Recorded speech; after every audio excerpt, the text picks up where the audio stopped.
Buen por día. informar sobre esta temática tan sensible con la referencia y el compromiso que los caracteriza siempre con No, su producción. no, por favor, muchas gracias a usted por tomarse estos minutos para hablar con nosotros. Y es un tema que, a ver, hace tiempo que venimos hablando, desde antes de la pandemia. Creo que la pandemia hizo que profundizáramos más, ¿no?, la preocupación y la ocupación con respecto a la salud mental. Pero hay algunos números que preocupan un poco y tienen que ver con las víctimas de suicidio durante el 2025 en la República Argentina, con un crecimiento, según lo que algunos medios han publicado. Me imagino que la referencia está en que las conductas de riesgo, lamentablemente hemos visto una tendencia en crecimiento estos últimos años. Sí. En primer lugar, aclarar que estos Sí. datos son dados por la Agencia de Criminalística Sí. del Ministerio de Salud, del Ministerio de Seguridad de la Nación, y no por la DEIS, que es la Dirección de Estadística, con quienes brindan los datos de manera objetiva al Ministerio de Salud de la provincia. Bien. Segundo, decir que estos casos sí tenemos un incremento como a lo largo de todo el mundo, de las distintas provincias también de la Argentina. El 20 de mayo la OPS ha dado un comunicado en el que el incremento, sobre todo en los últimos 10 años, hasta el 2021, es en América Latina, en un 30% en cuanto a los casos de suicidio y las problemáticas de salud mental. Pero al mismo tiempo reconocer que desde el Ministerio de Seguridad no tienen los mismos parámetros que tiene la DEIS en cuanto a los domicilios de las personas que han vivido estos eventos, y decir 227 casos muchas veces es desde un lugar en el que busca impactar a la comunidad y no tiene en cuenta las otras posibilidades, como ustedes están hablando de una línea 135 que tiene la provincia de Tucumán, en la que con 3 psicólogos en línea se atiende a todas las personas que atraviesan una crisis en salud mental. Al mismo tiempo, reconocer que estos 227 casos pueden ser sin el análisis previo de cuál es el domicilio epidemiológico o la residencia que tienen. Muchos pueden ser que han sucedido en Tucumán, pero que tengan domicilio en Santiago, en Catamarca, o en otros lugares. Nosotros a esto lo trabajamos con la Dirección de Epidemiología e Investigación de la provincia, que pertenece al Ministerio de Salud, y la Dirección de Estadísticas de la provincia, que pertenece al Ministerio de Economía y Producción. Entonces, hacemos un recorrido de toda esta situación en la que la epidemiología de la provincia trabaja con el crecimiento, del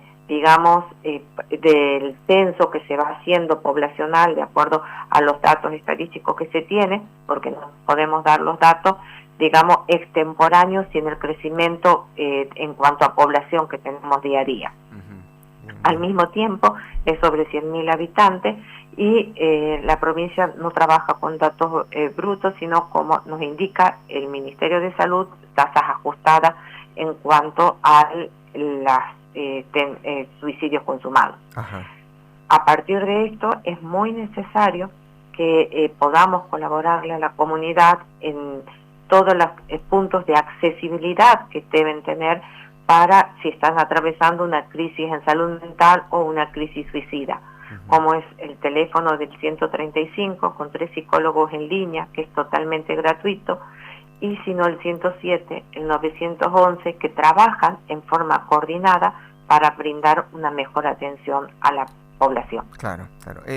Licenciada, más allá del dato duro, ¿no?, de los números que obviamente pueden o no generar cierta preocupación, se viene trabajando en la provincia de Tucumán también en conjunto con la Secretaría de Adicciones y con otras áreas, ¿no?, en la prevención justamente de ciertas conductas. Y sí creo que no podemos desconocer que sí hubo un crecimiento de adicciones sobre todo consumos de adicciones que no son sustancias, ¿no?, fundamentalmente las actividades en los ambientes virtuales. ¿Hay una relación entre conducta riesgosa y este tipo de adicciones a consumos que no son sustancias? Sí, hay un incremento, pero también lo que esto genera en sí en el grupo familiar. En cuanto a los factores de riesgo de la conducta suicida, en primer lugar, nosotros tenemos, por el monitoreo que se realiza en la provincia, las problemáticas familiares, eventos de violencia, discusiones, separaciones traumáticas, que originan o tienen como comienzo este consumo problemático de las adicciones en cuanto a lo no sin sustancias, ¿no? Y luego la dependencia que cada vez está siendo más evidente en cuanto a la vida digital de los seres humanos y la poca comunicación que tenemos en ese lazo social que se debe establecer con las personas en cuanto a lo comunicacional, a lo afectivo, al alojamiento, a la escucha. Claro, claro. Pensando en esto que nos menciona, ¿no? De la tendencia creciente a la dependencia al mundo virtual, si se quiere, sobre todo de los adolescentes que nacieron con el mundo virtual básicamente en el brazo. ¿Es necesario que empecemos a pensar de qué manera lo podemos regular, sobre todo las redes sociales?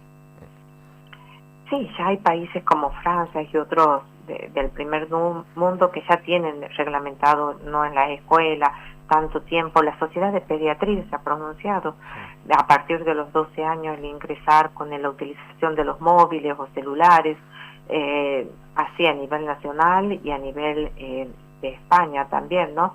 Y cómo esa utilización de la tecnología esté acompañada siempre por un adulto que pueda ir orientando y viendo los distintos temas por los que los niños, niñas y adolescentes están atravesando, y no que pase a ser un desligamiento de lo que serían los cuidados parentales en la utilización de la tecnología. Claro. Brindarles eso como alternativa de distracción sin conexión con los adultos. Ese no es el camino, sino pueden utilizarlos, porque si lo prohibimos vamos a hacerlo más apetitoso, más digamos como una posibilidad de transgredir, y vamos a tener que pensar en un acompañamiento, una actualización permanente entre los adultos sobre las tecnologías y la vida virtual que ellos van accediendo día a día. Claro, eso hace un ratito lo estábamos hablando, licenciada, eso. El 135, 107 y el 911, cuando una persona llama, un adolescente fundamentalmente llama, la respuesta del otro lado es de un profesional, y cómo continúa después ese abordaje que hacen a través del teléfono. Sí, si se habla al 911 o al 107 lo transfieren al 135, que es con los psicólogos que van a estar ahí trabajando. Psicólogos en línea.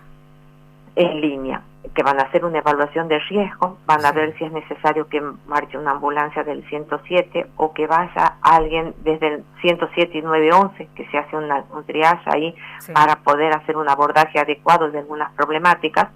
Y estos psicólogos hacen esa evaluación, que en algunos casos va a ser mandarle la ambulancia, pero en otros casos va a ser asesorarlo para que se acerque al CAPS más cercano o devolver la llamada al cabo de unas horas, hasta que la persona pueda continuar teniendo la contención, la orientación que necesite en ese momento. Claro. No todas las crisis de salud mental son para internación.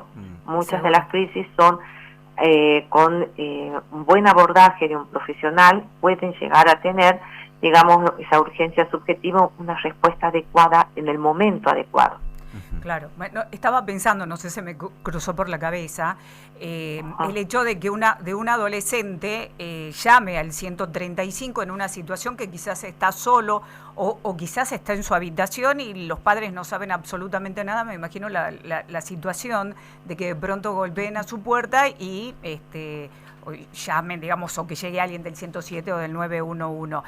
¿Cuál es la recomendación que le dan en este caso a ese adolescente?